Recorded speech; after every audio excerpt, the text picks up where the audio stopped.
Yesterday afternoon, Diddy's attorneys have filed a motion against the federal government. What they're saying is that when you did these sweeps of the jail, what a sweep basically is, that the federal government or any prison whatsoever, any jail whatsoever, goes in there and they want to look to make sure that there is not a giant hole behind a picture of Rita Hayworth and you're trying to escape.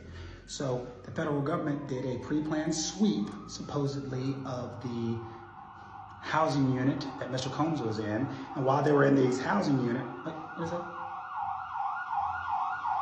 Just checking.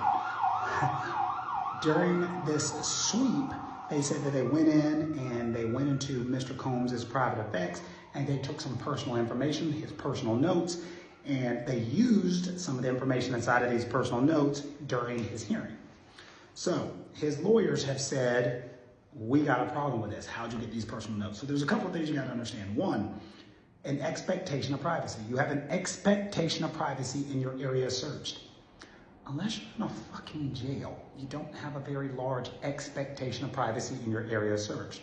The federal government has what's called a filter team. So they'll go and they'll look through all of your shit, everything. You're in our jail, you're in our house, we'll look at what we want to. Bang, bang. So they went through his stuff and they looked through the information and they said there's some stuff that's here that is not attorney-client privileged that we believe sheds light on your plan to intimidate witnesses. My dude is sitting in there writing notes and the federal government went and just read them. Dear diary, my name is Sean. I find myself in a precarious position.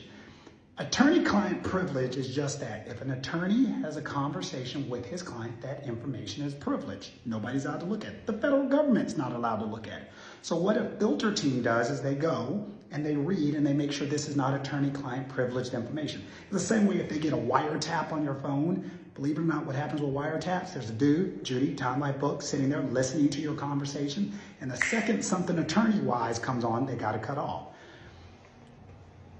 Here's what's wild about these allegations. One, attorneys generally don't send privileged information through the mail to their clients because there is an assumption that somebody's going to read it. So there's a whole rule, if you want to call somebody an asshole, you don't call them an asshole, you don't put it in writing.